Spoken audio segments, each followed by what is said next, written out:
Hello friend, good morning. मैं सुरेंद्र कुमार काला आप सभी का हार्दिक अभिनंदन करता हूं आपके अपने YouTube channel unique study point पर।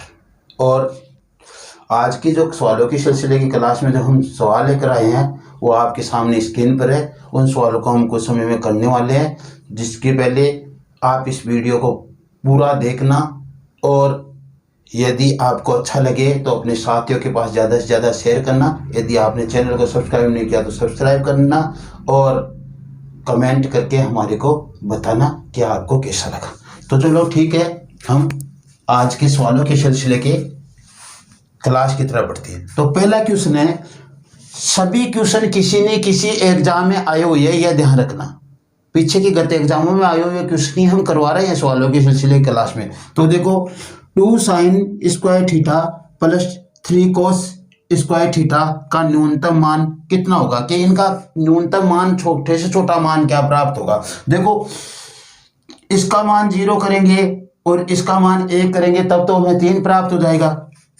क्या है, देखो 2 sin square theta plus 3 cos square theta, इन दोनों में एक एक मान आता है और एक एक मान इसका 90 पे आता है और इसका 0 पे आता है। 90 पे इसका मान 1 होता है, 90 पे इसका मान 0 हो जाता है और 0 पर इसका मान 1 होता है, 0 पर इसका मान 1 हो जाता है। डिग्री की बात कर रहा हूँ। अब देखो, हमें न्यूनतम मान लाना है, इसका मतलब 2 आ सकता है हमारे पास न्यूनतम मान, क्योंकि इसको 0 से गुणा करने पर 0 हो जाएगा, ये इसका मान 1 हो जाएगा। और इसको यदि हम 1 बनाते हैं तब, है ना, और इसको यदि हम 1 बनाते तो इसका मान 3 प्राप्त होगा। न्यूनतम थोड़े ना रहेगा, न्यूनतम तो इधर से प्राप्त हो सकता है। यदि हम थीटा का मान यहाँ पे 90 पुट करें तो यह कोस थीटा 90 पर क्या होता है, 0 होता है। तो इसका मान तो क्या हो जाएगा, 0 हो जाएगा। किसका, इस टर्म्स का मान 0 हो जाएगा और इसका मान 1 होगा साइन 90 पे। तो 1 को 2 से गुणा करेंगे तो क्या मान आ जाएगा, 2 प्राप्त हो जाएगा, जो आपके ऑप्शन सी में है। तो इस प्रकार से आपको यह करना था क्वेश्चन न्यूनतम मान के लिए। आगे बढ़ते हैं हम सवालों की सिलसिले की क्लास में।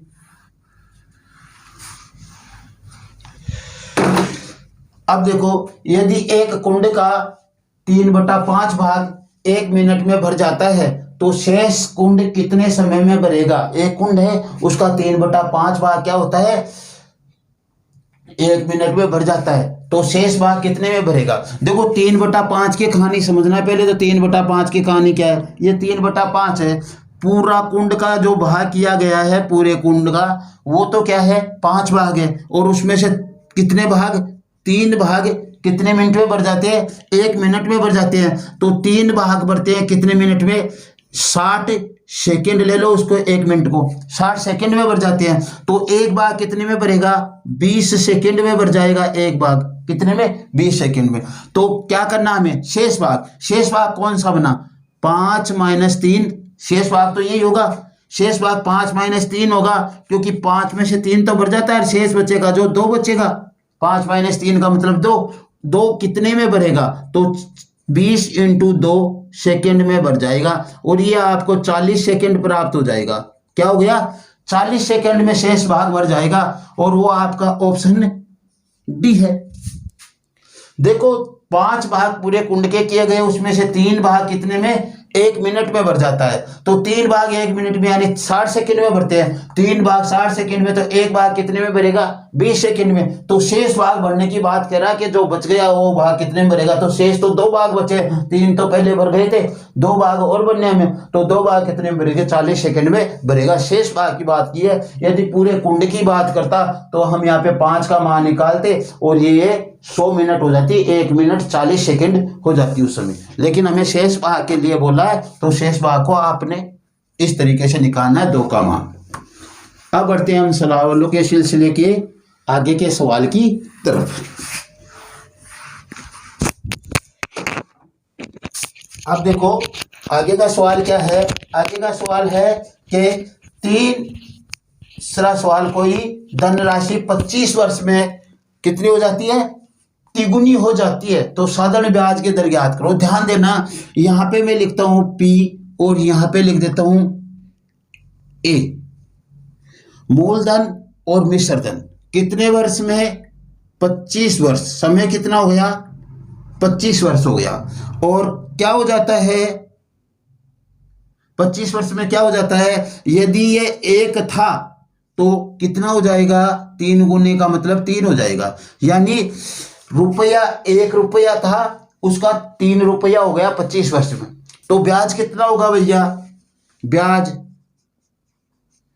साधारण ब्याज की बात कर रहा अगला। ब्याज मिश्र धन माइनस मूलधन होता है और 2 आ गया। ब्याज कितना आ गया? 2 रुपये आ गया। यानी 25 वर्ष में 2 रुपये ब्याज के कमाता है और मूलधन कितना है? 1 रुपया। हमें क्या निकालना है? दर निकालना है। और दर का सूत्र आपके पास सीधा रखा हुआ है। रेट का सूत्र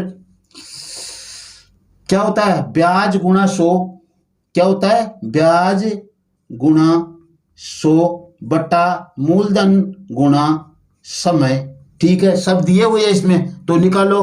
ब्याज कितना है आपका? 2 रुपया आया है और गुणा 100 कर दो। मूलधन कितना है? 1 रुपया है और समय कितना है? 25 वर्ष है। समय कितना है? 25 वर्ष है। तो ये लो 25 चौक 100 कितने हो गए? 8% दर हो गई। कितनी हो गई? 8% दर हो जाएगी आपके 8%। तो 8% का क्या आएगा अपने पास? D option. अब हम आगे बढ़ते हैं सवालों के सिलसिले के आगे के सवाल की तरफ।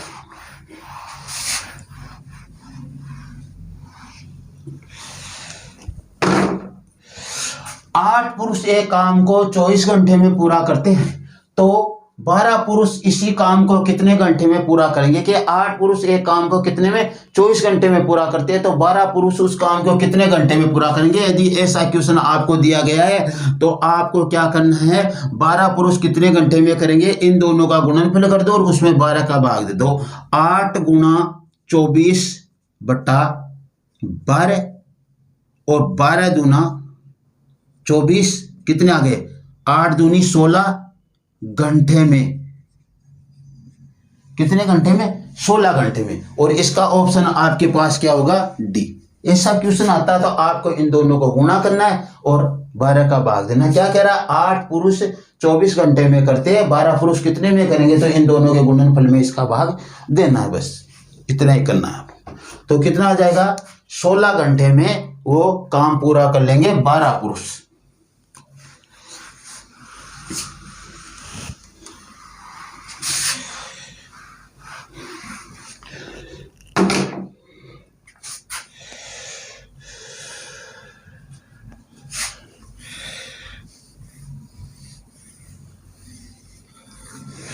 अब क्या कह रहा है? देखो ये क्वेश्चन, हर क्वेश्चन किसी न किसी एग्जाम में आए हुए क्वेश्चन ले रहे हैं हम, तो आपको अच्छी तरह आपको देखना है। इनमें से रिपीट होते हैं काफी बार क्वेश्चन।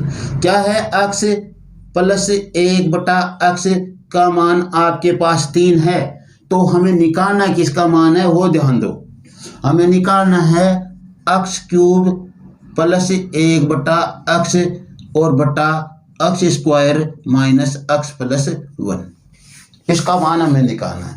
तो इसके लिए देखो, हम इसको यदि स्क्वायर में बदलना चाहते हैं तो इसमें x का भाग दे दे, इसमें x का भाग देंगे तो नीचे वाले में भी x का भाग लग जाएगा।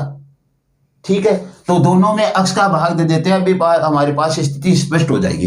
देखो क्या होगा, ऊपर वाले में x क्यूब है, x स्क्वायर बनेगा, तो ये लो इस पूरे में हमें किसका भाग देना है? x का। और नीचे वाले में भी क्या करना है? x का भाग देना है, तो ये लो इसमें भी x का हमने भाग दे दिया। अब देखो होगी क्या दरअसल पोजीशन आपकी ये होगी कि x में x क्यूब में x का भाग देंगे तब तो क्या आ जाएगा? x स्क्वायर आ जाएगा। ये इस तरीके से हो जाएगा, x क्यूब बटा x और प्लस 1 बटा x इंटू x। क्यों? इसे नीचे वाले से तो गुणा होगा और ऊपर वाले में भाग लगेगा। और नीचे क्या होगा? नीचे x स्क्वायर बटा x माइनस x बटा x और प्लस 1 बटा x। अब देखो क्या पोजीशन है इसकी, इसको इससे काटेंगे तो x स्क्वायर प्राप्त होगा हमें, तो x स्क्वायर प्लस नीचे x से x गुणा होगा तो वो भी x स्क्वायर हो जाएगा, वो भी क्या हो गया? x स्क्वायर हो गया। और ये इससे 1 कम हो जाएगी घात, तो क्योंकि इस पर आते हैं कि इस पर 3 ही ऊपर जाएगा तो -1 बनेगा, तो 3 में से 1 घटकर 2 आ जाएंगे। यहाँ पे देखो इससे ये कटेगा तो अक्स आ जाएगा, तो नीचे क्या आ गया आपका अक्स आ गया। अब यहाँ पे देखो इसका मान -1 होगा और ये 1 + x, तो 1 + x तो मैं यहाँ पे रख देता हूँ और ये -1 बाद में रख देता हूँ। इसका मान -1 प्राप्त होगा, इसको मैंने बाद में कर दिया और 1 + 1 अक्स। ऐसा क्यों किया? क्यों देखो अक्स + 1/x का मान यहाँ पे दिया गया है तो 3 में रख लूंगा और हमें मान किसका निकालना, हमें मान सिर्फ x² + 1/x² का निकालना है। ऐसी हमारे पास संख्या दी गई होती है। देखो x + 1/x बराबर n हो तो हमें x² +